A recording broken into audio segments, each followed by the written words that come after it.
जय जगन्नाथ सांग मैंने आम आज समस्ते बाहर दीघा पिकनिक पे। तो आम समस्ते गोटे गाड़ी जीव बोली ट्रावेलर बुक कर देलु। तो आम गाड़ी भी आसिक पहुँची तो आम समस्ते बसिकी बाहर। तो गाड़ी समस्त हठात मन है चाहा टी पीवाई ओह्लैकिन आम गोटे दुकान चाहा केक खाई नेलु। तापर पुणी बाहर आम से रास्तार आमको मिलला बाबा चंदनेश्वर मंदिर। बाबा को चंदनेश्वर मंदिर पाखापा आम पहुँचला आम प्रबल भिड़ होता। तो आम से भाविल आसीचु जेहेतु आम टी बाबा को दर्शन करके जीवु। तो से भिड़ मध्य आम बाबा को दर्शन कलु पूजा सारू। तो बाबा मंदिरटा देखो केते सुंदर होइए।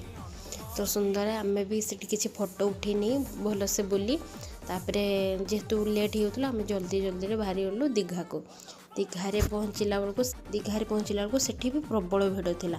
प्रबल भिड़ थिबारु आमे डिसाइड कलु कि उदयपुर सी बीच को जीवु फेस्ट पे। सेठी पहुँचिकिना आम जिनपत्र रेडी करके समस्ते जेहेतु एत भोकर थिलु आगे किसी मुढ़ी खाई नेलु। मुढ़ी आलुचप सिंगड़ा सब खाई नेलु। खाई नेकिना मसला मसली काटापी रेडी गला। आपण मैंने भावुवे मसला कौन कर आम पर मयूरभंजिया माने टिके मटन कषाटा तो हम ना।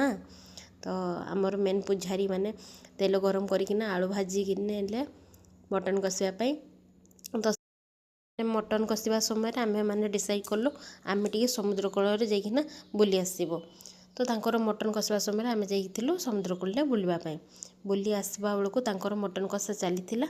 तो से भितर आमर गोटे कोल्ड ड्रिंक्स पहुँची। तो आम भी पी देकिना भल समस्ते एंजॉय लगे टे नाचा नुची करदेलु टे भल से एंजॉय करदेलु। तापर आमर रेडी होता मटन कषा।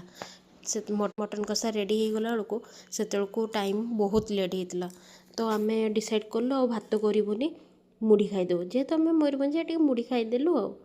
मुढ़ी खाई सारिकी आम बाहरी दीघार आ गोटे पार्क को बुलावाई। से पार्कटर नाम हूँ ढेउसागर पार्क।